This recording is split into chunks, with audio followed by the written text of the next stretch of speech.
I survived me. I don't understand why you're faking up. You had me at alone. I don't understand why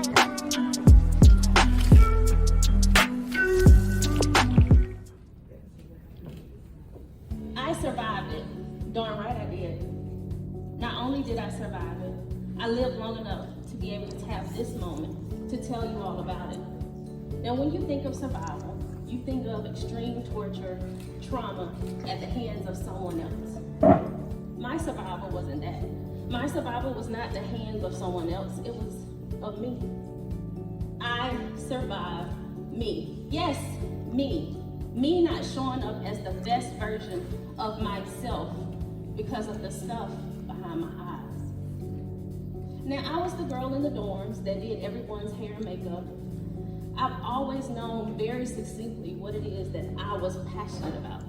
I love affecting how a woman sees herself when she looks in the mirror and sees her reflection. But cosmetology was not a part of my vision of success. It was not a part of the blueprint that was laid out for me in my life.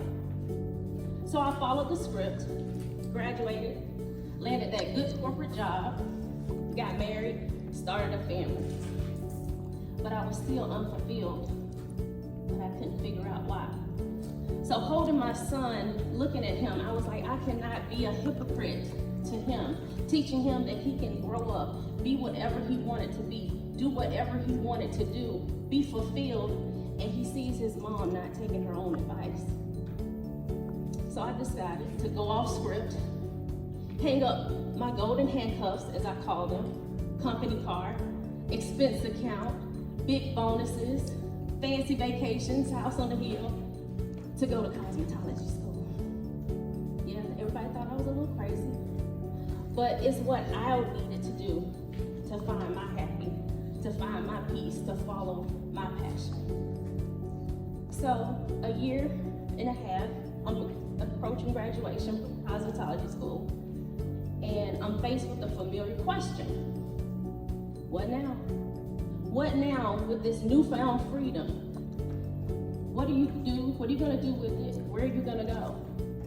Are you gonna answer that local ad in the paper, stylist needed?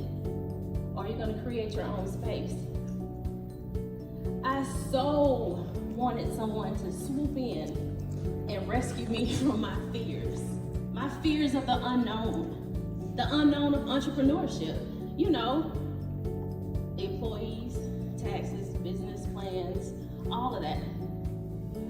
But needless to say, my fairy godmother never showed up, but someone else did. Jessica Reese showed up. Now, my internal dialogue was on 100. You know, you're not smart enough. Well, how is that? You were accepted in a Spelman college when it was a 45% acceptance rate. Okay, well, you're not skilled enough. Well, how is that? When it was a running joke in cosmetology school that your natural inclination, people thought that you were a spy from the state board.